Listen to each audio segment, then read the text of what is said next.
Alhamdulillahi wahdah, sadaqa wa'dah, wa nasara abdah, wa a'azza jundah, wa hazamal ahsaba wahdah.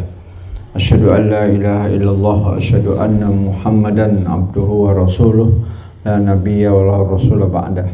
Arsalahu bil huda wa dinil haqq, yudhhirahu ala dini kullih, wa kafa billahi syahida. Allahumma sholli ala Muhammadin wa ala alihi wa sahbihi ajma'in, amma ba'd. Qala Allah Ta'ala fi kitabil aziz, a'udzu billahi minasyaitonir rajim, bismillahirrahmanirrahim. Ya ayyuhalladzina amanu taqullaha haqqa tuqatih wa la tamutunna illa wa antum muslimun. Fa inna asdaqal hadits kitabullah wa khairal hadi hadi Muhammadin sallallahu alaihi wasallam, wa syarrul umuri muhdatsatuha wa kullu muhdatsatin bid'ah wa kullu bid'atin dhalalah, amma ba'd. Bapak-bapak, adik-adik, serta anak-anak yang saya cintai semuanya. Pertama, agar kita tidak ngantuk, tidak bersender, ya. Silakan jangan bersender. Jangan bersender, Pak. Dan memang sebenarnya kondisi habis makan sahur itu memang ngantuknya luar biasa. Saya akui, saya mengalami soalnya. Saya ngalami, jadi memang ini dilematis ya. Tidur habis subuh kan nggak bagus kan? Nggak bagus. Sementara taklim tidur, ya. Taklim tidur habis subuh nggak boleh, jadi bingung. Ya ujung-ujungnya taklim sambil tidur, ujung-ujungnya. Soalnya kalau dipaksa melek itu nggak bisa, namanya ngantuk luar biasa. Itu bawaan dari isi perut ya. Saya juga ngalami. Maka apa nanti suatu saat perlu dirubah, khusus di hari Jumat, khusus di Ramadan, tidak ada kuliah subuh gitu. Kuliah subuhnya di luar Ramadan saja. Soalnya ini takutnya ini baru 2 menit aja sudah banyak yang merem ini. Ya. Ya, jadi ustadznya juga bingung mau nyampaikan apa. Soalnya nyampaikan berapi-api nanti tidur semua, ya. Ada yang pura-pura menutupkan tangannya gini, ya, tapi merem sebenarnya, ya. Jadi ya udah, maju lagi, maju.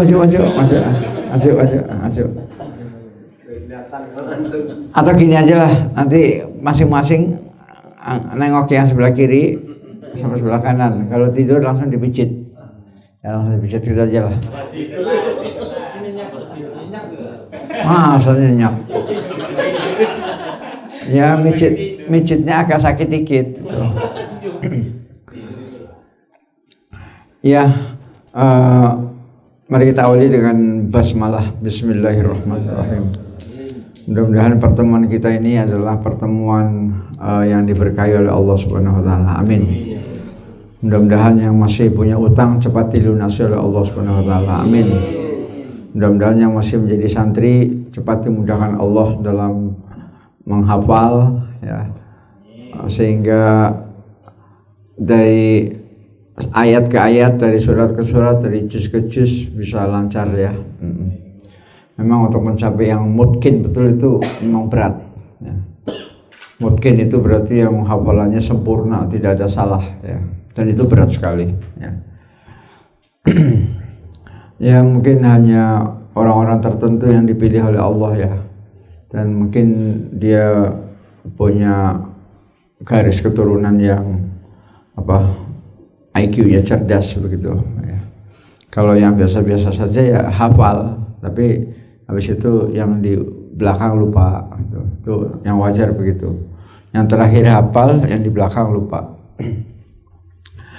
Saya aja setua ini masih murojaah juz amma saya. Juz amma saya murojaah terus, ya. Karena ya saya nggak tahu nanti dipanggil Allah kapan itu, ya.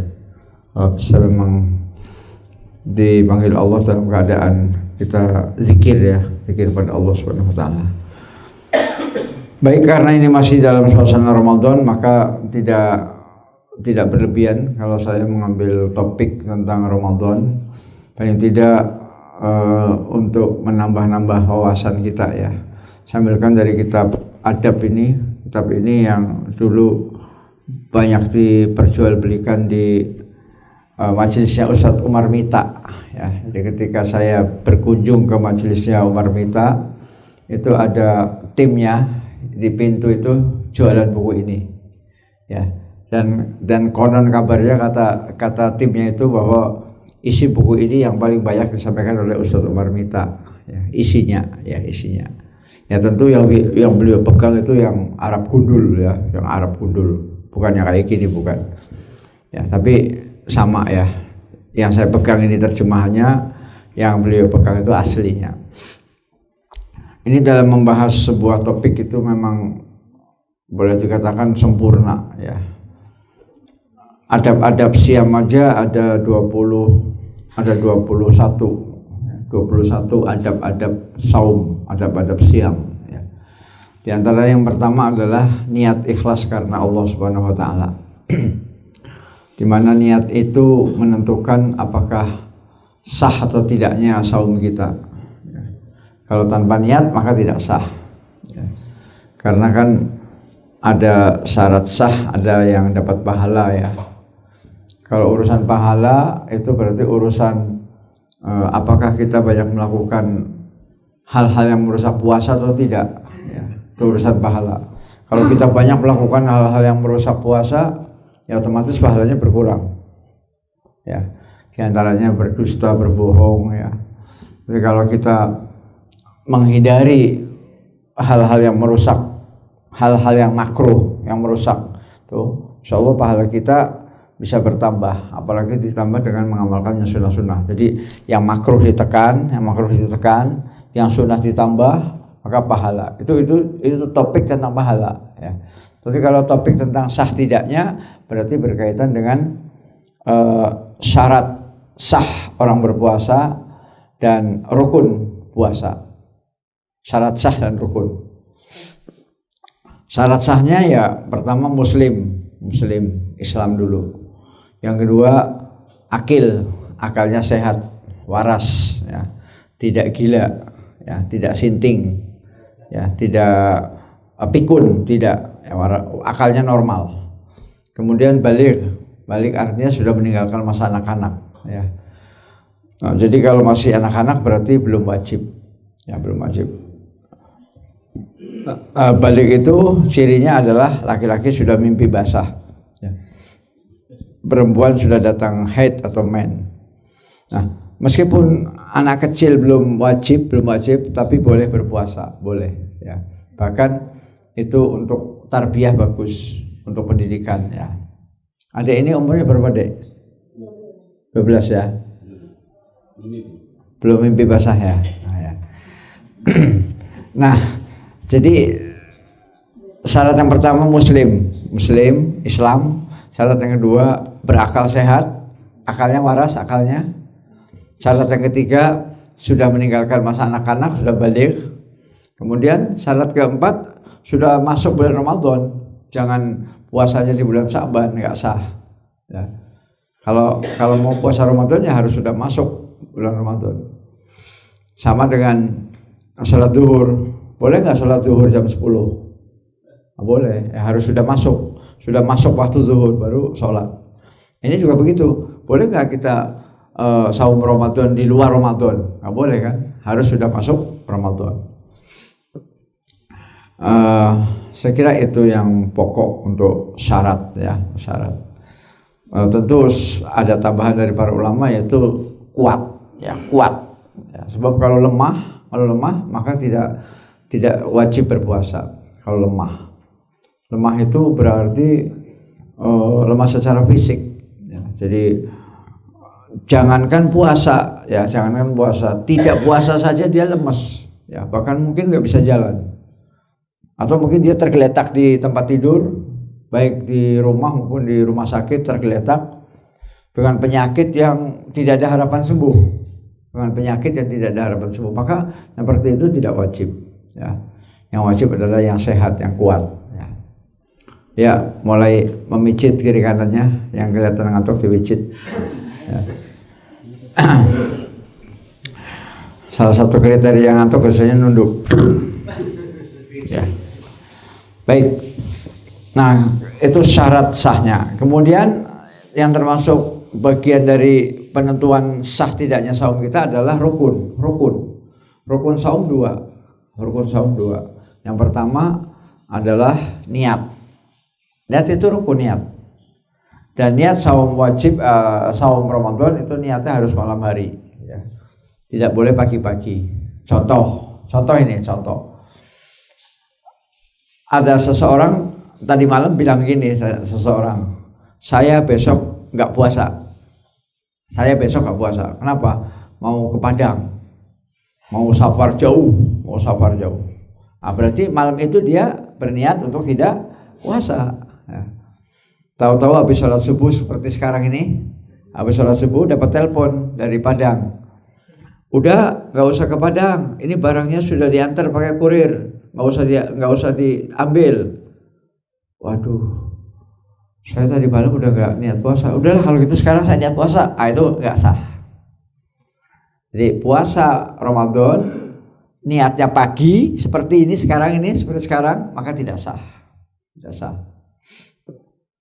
Niat harus malam. Dan niat tidak harus diucapkan. Ya, jadi yang penting hati kita. Karena para ulama sepakat bahwa niat itu adalah pekerjaan hati. Jadi sejak dari malam, sejak habis tarawih kita udah berniat. Ya. Sampai tadi ya sebelum azan subuh. Ya. Pokoknya yang namanya malam itu dari ba'da isya sampai mau azan subuh, itu namanya malam. Ya. Kalau lagi sahur tadi antum niat, ya berarti sah. Tapi kalau malam tidak niat, pagi nggak niat, ya berarti dikhawatirkan nggak sah. Apalagi kalau sampai sudah mengucapkan seperti tadi contoh tadi ya, saya besok nggak mau puasa, kenapa? Saya mau ke Padang, saya mau safar jauh. Itu kan berarti udah gak niat puasa. Nah, tahu-tahu pagi kayak gini dapat telepon, nggak usah berangkat, ya. Ini udah barangnya udah sampai Palembang, misalnya begitu. Jadi niat termasuk rukun. Rukun yang kedua adalah menahan. Al-imsak. Imsak itu artinya menahan. Ya, menahan diri dari makan, minum, bersetubuh dan hal-hal yang membatalkan puasa. Hal-hal yang membatalkan puasa di dalam kitab Al-Manhaji, ya, kitab fikih kontemporer yang dimiliki oleh Ustadz Aulia dari Madinah, fikih kontemporer, ya, Manhaji namanya. Itu pembatal puasa ada 7. Kalau Buya Yahya di YouTube 9, ya, pembatal puasa. Kalau dalam kitab Manhaji itu 7, ya. Kalau dalam Minhajul Muslim yang dipakai di pondok, Minhajul Muslim, Pak Deden pernah kan belajar, Pak Deden? Halo? Minhajul Muslim pernah belajar kan? Minhajul Muslim. Ah, itu lebih banyak lagi pembatal puasa itu, lebih banyak lagi. Sekitar adalah 11 sampai 12 itu. Jadi para ulama dalam menentukan pembatal puasa tidak sama. Yang di dalam kitab Minhajul Muslim ada sekitar 12, yang Buya Yahya ada 9, yang kitab Manhaji ini ada 7. 7 tapi juga bisa dipecah menjadi 8. Sebab pembatal yang ke-7 itu gila dan murtad. Apa itu kan berarti 2, gila dan murtad. Nah, jadi kalau gila sendiri, murtad sendiri kan berarti jadi 8. Jadi yang pertama adalah makan dan minum dengan sengaja. Makan dan minum dengan sengaja. Yang kedua, muntah dengan sengaja. Pokoknya kalau ada sengaja-sengajanya itu batal. Tapi kalau nggak sengaja nggak batal. Kamu makan minum nggak sengaja, karena lupa, nggak batal. Ya. Itu rezeki dari Allah Subhanahu Wa Taala. Nggak sengaja loh ya. Nah, tapi kalau sengaja gitu, terus ketika ditanya sama Ustadz, kamu kok minum? nggak sengaja Ustadz, nah itu berarti bohong ya. Kalau nggak sengaja itu betul-betul lupa bablas ya. Makan dan minum sengaja, muntah sengaja, kemudian bersetubuh dengan sengaja ya. Nah rata-rata Ustadz Aulia menjelaskan bahwa ada yang bersetubuh tidak sengaja, ada.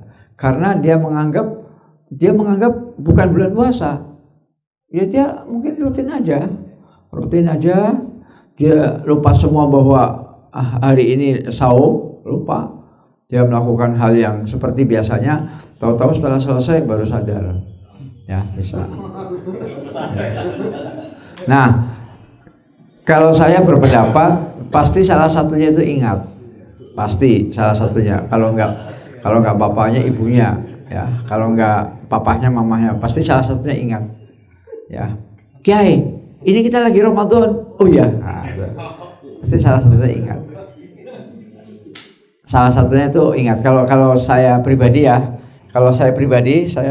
berpendapat dalam urusan bersetubuh itu pasti salah satu itu pasti sadar, pasti. Ya.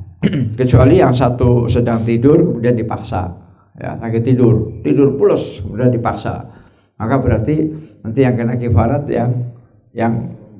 yang memaksa itu. Jadi itu yang ketiga. Jadi makan minum, muntah dengan sengaja, bersetubuh dengan sengaja, kemudian yang keempat memasukkan sesuatu atau benda ke dalam tubuh melalui lubang yang besar, ya. Apakah itu hidung, apakah telinga, apakah dubur, ya. Memasukkan sesuatu, dan sesuatunya itu harus kelihatan, sesuatunya itu. Kalau sesuatunya itu nggak kelihatan maka tidak batal. Sesuatu yang kelihatan itu contohnya asap, ya asap rokok contohnya. Cuman asap kan kelihatan tuh putih, ya. Ketika asap itu dihisap, nah itu maka batal, ya, batal. Kemudian asap sate itu kalau sengaja ya, nah itu batal. Tapi kalau kita lagi lewat tahu-tahu enak ya, nah itu nggak batal itu kalau tidak sengaja ya. Demikian juga pokoknya kalau asap sate kan kelihatan tuh putih ya, yang lagi dikipas-kipas itu kan putih kan. Nah, kalau kita sengaja mendekat, datang, kemudian, nah itu batal. Ya, artinya sengaja memasukkan benda putih yang berupa asap. Asap itu benda. Nah, kemudian makan minum, muntah, bersetubuh, kemudian memasukkan sesuatu ke dalam tubuh kita. Kemudian yang berikutnya adalah haid dan nifas. Nah itu tadi. Mungkin Buya Yahya haid dan nifas itu dipisah gitu, ya haid sendiri, nifas sendiri. Nah, makanya Buya Yahya bilang ada 9. Nah kalau di dalam kitab Manhaj itu 7, haid dan nifas jadi 1 ya. Kemudian yang berikutnya adalah gila dan murtad. Jadi kalau orang lagi berpuasa tahu-tahu habis asar itu telanjang bulat keliling-keliling Sukorowo, wah ini berarti udah mulai gila ini, berarti puasanya batal. Ya namanya gila kan kita nggak tahu, mungkin penyakit datang entah dari jin, tomang, atau dari setan. Tahu-tahu dia telanjang bulat keliling Sukorowo gitu, ya sambil teriak-teriak, bunuh Jokowi. Ya sambil telanjang. Maka itu berarti gila, ya gila. Nah, murtad dan gila. Murtad keluar dari Islam ya, murtad keluar dari agama Islam. Itu jelas. Ya, kalau tahu-tahu lagi puasa, tahu-tahu dia dibujuk oleh pendeta siapa atau oleh biksu, kemudian ditawari emas murni 5 kilogram, ini emas nih, 5 kilogram emas. Tapi syaratnya kamu masuk Buddha, masuk Hindu. Oh, akhirnya oke lah kalau begitu. Kalau sampai dia murtad, dia pindah agama, maka puasanya batal. Kemudian yang terakhir adalah onani, ya, mengeluarkan sperma dengan sengaja, mengeluarkan air mani dengan sengaja, ya. Biasanya melalui gambar-gambar porno, kemudian melalui tangan, ya. Maka onani itu membatalkan puasa, ya. Nah, jadi semuanya ada 7, ya. Ulangi ya.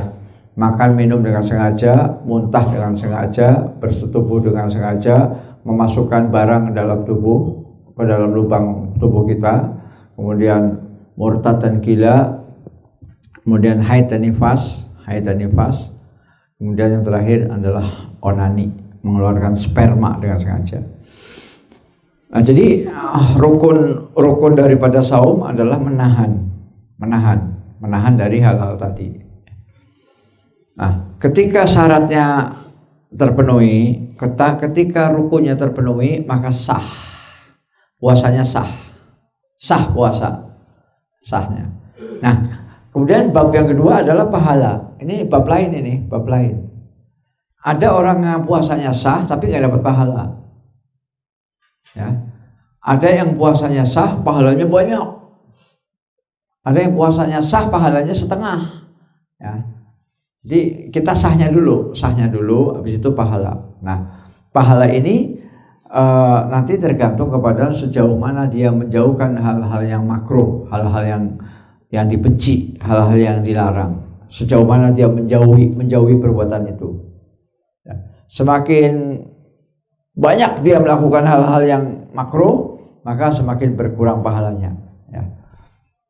Seperti misalnya berkata bohong, berkata dusta, kemudian berteriak-teriak, maki-maki, kemudian ghibah,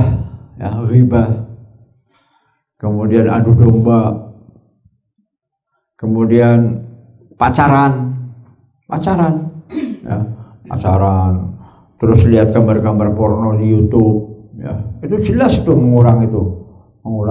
Ya, mengurangi. Dan kalau berkurangnya banyak, ya lama-lama habis, 0. Lama-lama nggak dapat pahala.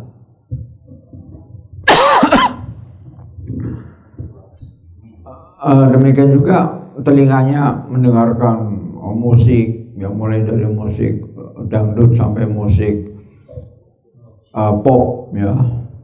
Dia menikmati betul musik itu, ya, sambil kakinya bergoyang-goyang gini. Kakinya sambil goyang-goyang, ya. Jeduk gitu, ya. Nah, jadi semakin banyak dia melakukan hal-hal yang makruh, ya, yang dilarang, atau hal-hal yang berupa maksiat, maka semakin berkurang pahalanya, ya. Jadi kuncinya di situ. Nah, kalau dia meninggalkan hal-hal yang makruh, kemudian dia tambah dengan hal-hal yang sunnah, termasuk hal yang makruh juga tidak sahur, sengaja tidak sahur. Saya nggak mau sahur lah, ya. Itu sengaja nggak sahur itu termasuk makruh, ya. Karena Nabi menekankan betul sahur, Itu kan fiilnya fiil amr itu, tasahharu, bersahurlah kamu. Karena itu perintah sebenarnya.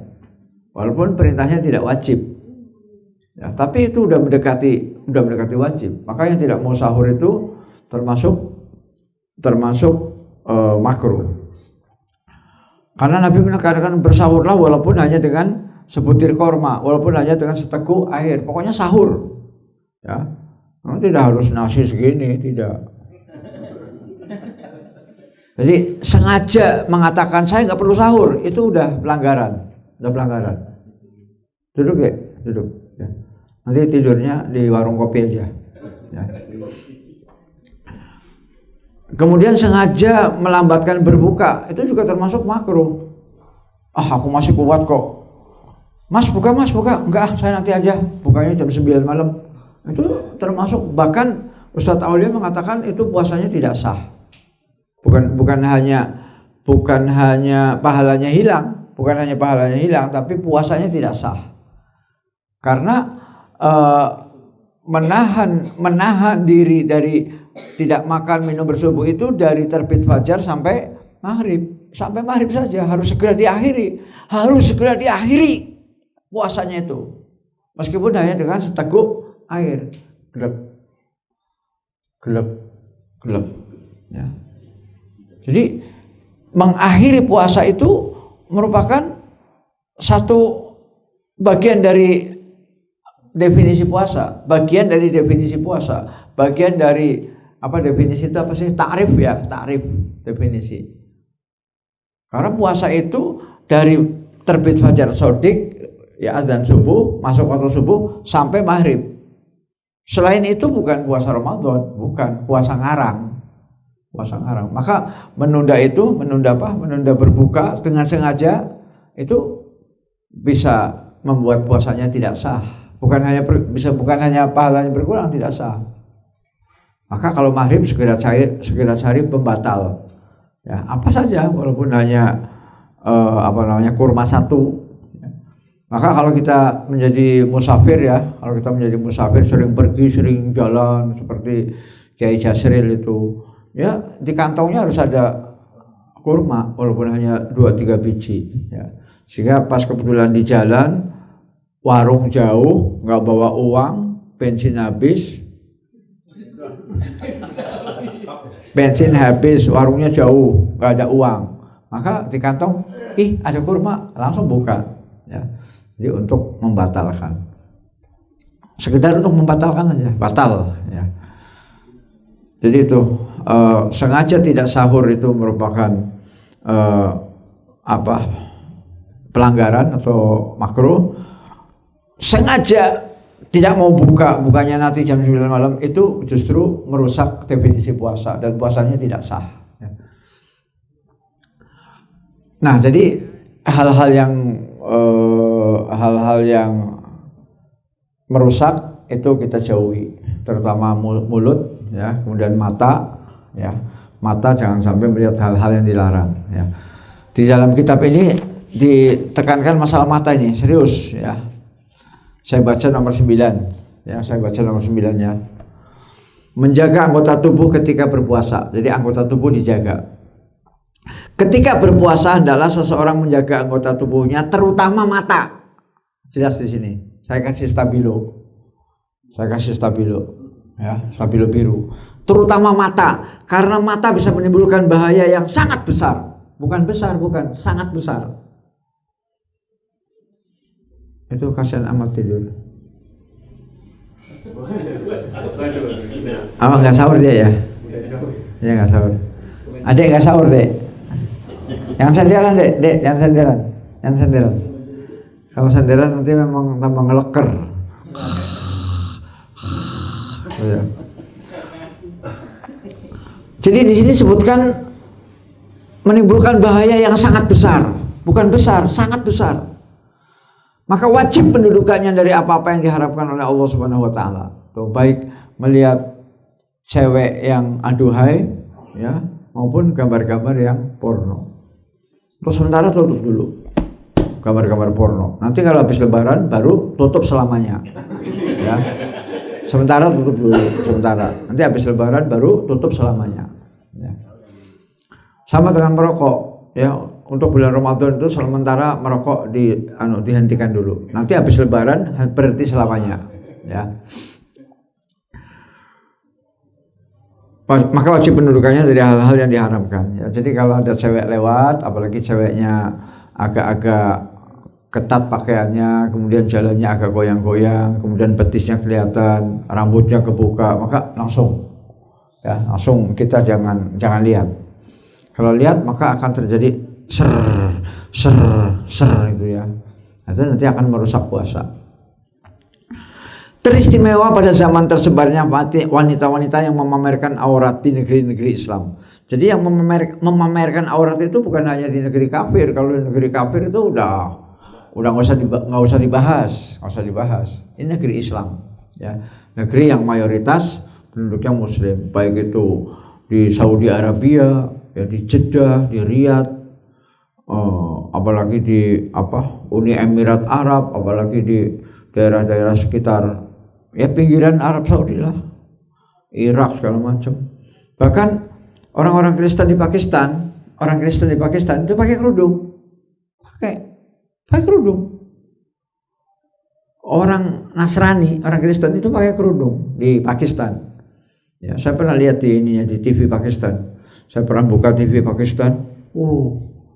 Dia ceramahnya ceramah tentang Yesus. Ya, jadi perempuannya dia begitu menyesuaikan dengan adat orang Pakistan yang Islamnya kuat, maka orang Nasrani pun pakai kerudung. Ya, tapi Nasrani dia ke gereja. Jadi untuk wanita-wanita di Arab atau wanita-wanita di negara Muslim yang banyak memamerkan aurat, ya. Dan makin banyaknya api fitnah saat ini, maka wajib menjaga anggota tubuh secara umum, khususnya mata. Di sini sebutkan, diulang lagi, khususnya mata. Perkara ini yang sangat penting, bahkan sangat membantu terwujudnya tujuan dan hikmah disyariatkannya puasa. Jadi untuk membantu terwujudnya hikmah disyariatkannya puasa, maka kunci utama adalah mata. Ya. Jadi hati-hati, baik itu di jalan, di pasar, di kampus, di sekolah, ya, yang terutama yang ikhtilat, ya, seperti di Unila, seperti di sekolah-sekolah umum itu biasanya ikhtilat, laki perempuan campur, ya. UIN sama, UIN, Unila, ITERA sama. Jadi kalau di pondok pesantren, insya Allah pisah, ya, laki-laki dengan perempuan kampusnya pisah. Apabila seseorang menjaga anggota tubuhnya, mata, tangan, lisan, telinga, kemaluan dan kaki dari apa-apa yang diharamkan oleh Allah selama berpuasa, maka ia akan terbiasa melakukannya hingga menjadi kebiasaan. Jadi kalau seluruh anggota tubuhnya kita tahan, telinganya tidak mendengarkan musik, tangannya tidak nempeleng orang, tangannya tidak mencuri, ya, kemudian mulutnya tidak ghibah, kemaluannya dijaga, ya. Ya, kemaluan itu diawali dari mata, ya. Kalau mata terjaga, insya Allah kemaluan akan terjaga. Tapi kalau mata itu liar, maka kemaluan akan ikut. Maka ia akan terbiasa melakukannya sehingga menjadi kebiasaan. Jadi ini yang disebut dengan habit forming. Ya, dalam pendidikan STIK Terobirodia ada satu konsep namanya habit forming, yaitu pembiasaan. Jadi kalau dibiasakan, ya, dalam waktu yang lama dibiasakan. Misalnya kita dibiasakan menahan mata, maka nanti setelah Ramadan kita akan terbiasa menahan mata, ya. Ketika lewat ada cewek naik motor kemudian dengan pakaian yang begitu, kita akan menahan pandangan, ya, bukan akan menikmati, bukan, ya. Akan terbiasa, habit forming. Sesudah itu ia pun akan terbiasa menjaga anggota tubuhnya dalam rangka mewujudkan ketakwaan. Menjaga anggota tubuhnya dalam rangka mewujudkan ketakwaan, ya, mewujudkan ketakwaan. Yang merupakan hikmah utama di dalam persyariatan puasa, la'allakum tattaqun. Kan itu. Jadi la'allakum tattaqun itu harus mau menahan mata, harus. Kalau mata tidak mau ditahan, jauh rasanya dari la'allakum tattaqun, jauh. Ya. Nah, apalagi di kampus ini paling berat, ya, paling berat. Ya, satu kampus, satu ruang kelas itu mahasiswa semuanya 30 itu paling yang laki cuma 5. 30 yang laki cuma 5. Yang selawai cewek semua. Itu berat. Makanya saya sarankan antum jangan jadi dosen, ya. Jangan jadi dosen, jangan, ya. Matanya berat, ya, berat. Ya, terutama dosen di akhir zaman, ya, karena di akhir zaman kan mendekati kiamat kan jumlah wanita lebih banyak daripada laki-laki kan. Iya dong, perbandingannya kalau nggak salah 4:1, kalau nggak salah. Berapa? 40. Oh, ya. Bagi orang yang berpuasa hanya untuk menahan makan dan minum, Ya, terus pokoknya saya nggak makan nggak minum. Saya sehari kuat dari pagi sampai dari subuh sampai maghrib saya kuat nggak makan nggak minum. Kalau itu tok, tapi yang lain nggak dijaga, mata nggak dijaga, tangan dijaga, tetapi dia tidak menjaga anggota tubuhnya, maka orang ini belum mengetahui hikmah puasa. Jadi dia belum tahu hikmahnya.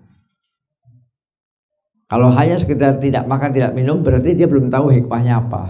Padahal hikmah puasa adalah la'allakum tattaqun. Supaya la'allakum tattaqun berarti harus ada rasa takut kepada Allah. Salah satu bentuk rasa takut kepada Allah menahan mata dan anggota tubuh yang lain. Tidak diragukan lagi bahwa orang seperti itulah yang dimaksud dalam sabda Nabi sallallahu alaihi wasallam, rubba shaimin laisa lahu min syiyamihi ilal ju'. Ya. Berapa banyak orang yang berpuasa namun tidak mendapatkan bagian apapun dari puasanya kecuali rasa lapar. Dia hanya dapat rasa lapar saja. Lapar, lapar, lapar. Ya. Kalau bahasa Banyumas itu namanya kencok. Ya, lapar. Itu orang Banyumas, orang apa? Rubba shaimin laisa lahu min siyamihi illal ju'. Ya, pakai wawu mati. Jadi